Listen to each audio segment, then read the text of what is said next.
Welcome to my YouTube channel. आज के lecture हम डिस्कस करने जा रहे हैं heredity and evolution. Heredity and evolution से हम मोनोहाइब्रिड क्रॉस के बारे में डिस्कस करेंगे और इस टॉपिक से बोर्ड में बहुत ही ज़्यादा क्वेश्चन पूछे जाने के चांसेस रहते हैं। मोनोहाइब्रिड क्रॉस, इस क्रॉस के बारे में किसने बताया था? इस क्रॉस के बारे में मेंडल ने बताया था। किसने बताया था? मेंडल ने बताया था।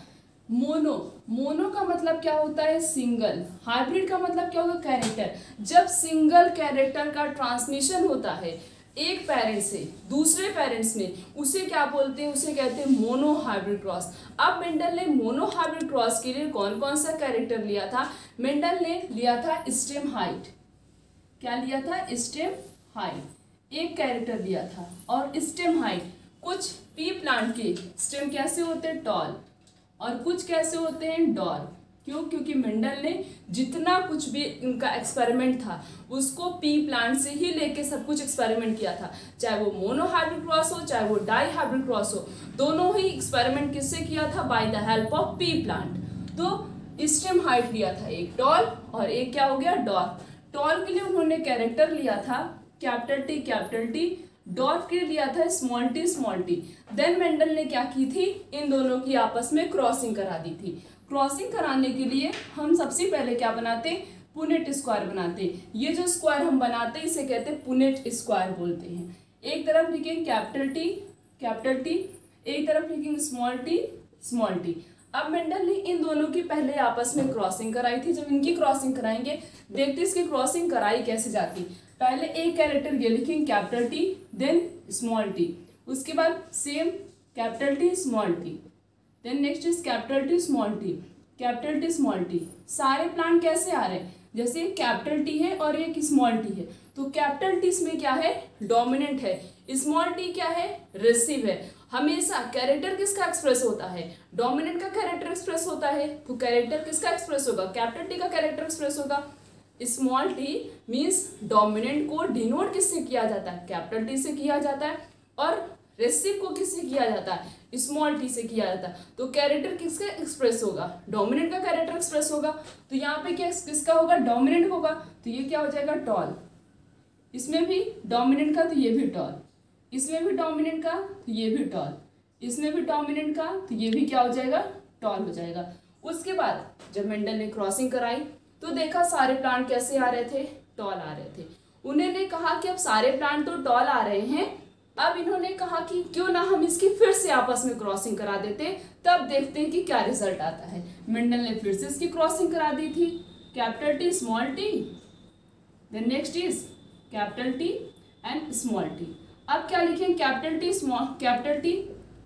Small T, next is capital T small T. ये दोनों कैसे हैं? डोमिनेंट, तो क्या होगा? टॉल। एक डोमिनेंट एक रेसिव, कैरेक्टर किसका एक्सप्रेस होगा? डोमिनेंट का होगा। तो ये क्या हो गया? डोमिनेंट, तो ये भी टॉल हो गया। और इसमें भी डोमिनेंट का कैरेक्टर, तो ये भी टॉल।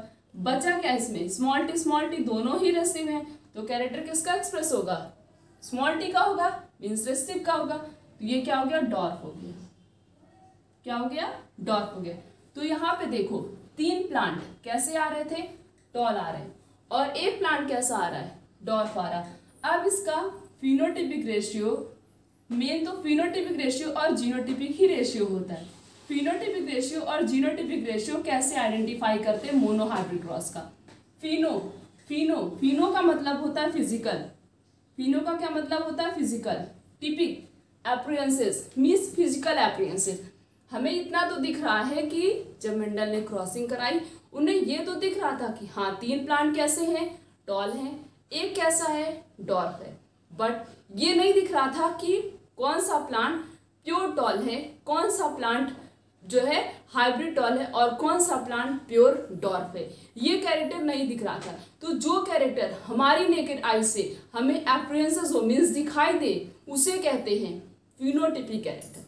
और ऐसा कैरेक्टर जो हमें दिखाई ना दे उसे कहते हैं जीनोटिपिक कैरेक्टर। जैसे कि अगर हमारे डीएनए में कोई चेंज होगा, या हमारे जीन्स के नंबर में कोई चेंज होगा, या क्रोमोसोम के नंबर में कोई भी चेंजेस क्रिएट होंगे, तो वो कैरेक्टर हमारी नेकेड आई से हमें नहीं दिखाई देगा।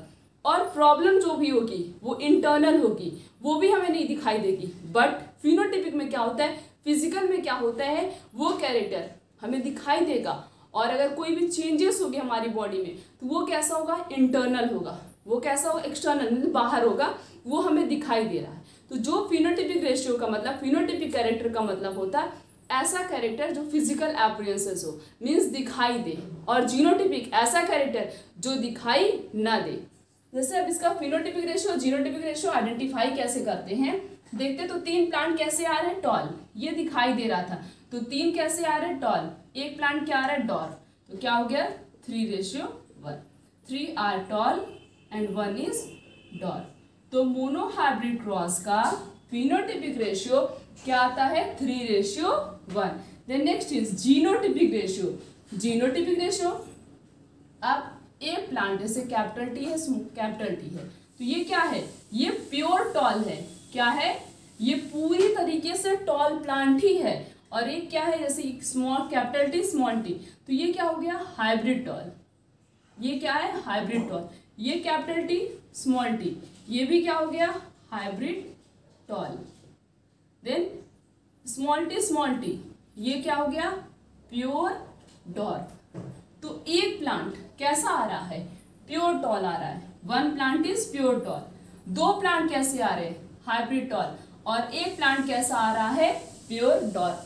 तो जीनोटिपिक रेशियो, एक plant pure tall, 2 plant hybrid tall, एक प्लांट क्या है, प्योर डॉर्फ है। तो मोनोहाइब्रिड क्रॉस का फिनोटिपिक रेशियो आता है 3:1 और इसका जीनोटिपिक रेशियो आता है 1:2:1। पेपर में क्वेश्चन कैसे पूछाएंगे, या तो क्वेश्चन ऐसे पूछाएगा, what is monohybrid cross. Monohybrid cross क्या होता है, मोनोहाइब्रिड क्रॉस का मतलब होता है कि जिसमें सिंगल कैरेक्टर का ट्रांसमिशन हो, उसे कहते हैं मोनोहाइब्रिड क्रॉस। और कैरेक्टर लिख देना कि स्टेम हाइट लिया था मेंडल ने, स्टेम हाइट में कुछ स्टेम मतलब जो पी प्लांट थे कुछ उनकी स्टेम टॉल होती, कुछ कैसी होती, डॉर्फ। फिर अगर ये पूछा जाए कि एक्सप्लेन करना है 5 नंबर के क्वेश्चन में, उसका मोनोहाइब्रिड क्रॉस पूरा एक्सप्लेन करना, उसका फिनोटिपिक रेशियो और जीनोटिपिक रेशियो दोनों ही आइडेंटिफाई करना। तो सबसे पहले हम कैरेक्टर लिख लेंगे, टॉल के लिए हम लेंगे कैपिटल टी, डॉर्फ ले लेंगे हम स्मॉल टी। बस इसमें एक बात का सबसे ज्यादा ध्यान रखना है कि जो कैरेक्टर हम पहले वाले के लिए लेंगे मीन्स टॉल के लिए, उसी का जस्ट अपोजिट कैरेक्टर हम डॉर्फ के लिए भी लेंगे। अभी सपोज करते हैं अगर हमने यहाँ लिख लिया कैपिटल टी, यहाँ पे लिख लिया स्मॉल वाई, कोई मैचिंग ही नहीं है इसका, और रिजल्ट भी कोई कुछ भी नहीं आएगा, इसका रिजल्ट भी नहीं आ सकता। तो बस हमें ध्यान यही रखना है कि हम जो भी कैरेक्टर लेंगे वो कैसा लेंगे, सेम एलील लेंगे। ए के लिए जैसे टॉल क्या है, डोमिनेंट है, तो कैपिटल टी लेंगे। रेसिव के लिए हम उसी का जस्ट अपोजिट स्मॉल में ले लेंगे, फिर उसकी क्रॉसिंग करा लेंगे। सबसे पहले इन दोनों की क्रॉसिंग करा लेना, यहाँ पे जो भी रिजल्ट आए वो हम लिख लेंगे कि सारे प्लांट जो है मोनोहाइब्रिड क्रॉस में F1 जनरेशन के सारे प्लांट जब मेंडल ने कराया था क्रॉसिंग, तो सारे प्लांट कैसे आ रहे थे, टॉल। उसके बाद फिर इसी की मेंडल ने सेल्फ क्रॉसिंग करा दी, फिर हम सेल्फ क्रॉसिंग ऐसे करा लेंगे कैपिटल टी स्मॉल टी, जो भी रिजल्ट आएगा उसमें हम ये इसका क्या आया है, मोनोहाइब्रिड क्रॉस का F2 जनरेशन आया। क्या आया है, F2 जनरेशन। तो लिख देंगे फिनोटिपिक रेशियो क्या आया, 3:1, और इसका जीनोटिपिक रेशियो क्या है, 1:2:1। फिर और हम लिख देंगे 3 प्लांट कैसे हैं, टॉल, एक डॉर्फ है। इसमें एक प्लांट क्या है, प्योर टॉल है, 2 हाइब्रिड टॉल है, और एक क्या है, प्योर डॉर्फ है। तो मोनोहाइब्रिड क्रॉस का F1 जनरेशन में जितने भी प्लांट आते हैं वो सारे टॉल होते, all plant are tall in F1 generation. और F2 जनरेशन में क्या आता है, 3 प्लांट टॉल और एक प्लांट डॉर्फ होता है। ये इसका होता है फिनोटिपिक रेशियो। और जीनोटिपिक में एक प्योर टॉल, 2 हाइब्रिड टॉल और एक प्योर डॉर्फ आता है। ये F2 जनरेशन मोनोहाइब्रिड क्रॉस का है। इस पूरे लेक्चर में हमने मोनोहाइब्रिड क्रॉस के बारे में डिस्कस किया, उससे रिलेटेड क्वेश्चंस के बारे में डिस्कस किया। आने वाले लेक्चर में इस तरीके से और भी बहुत सारे टॉपिक्स को हम कवर करेंगे, और इसमें किस तरीके से क्वेश्चन पूछे जाते हैं इसके बारे में भी हम डिस्कस करेंगे। आज का लेक्चर यहीं तक, थैंक यू।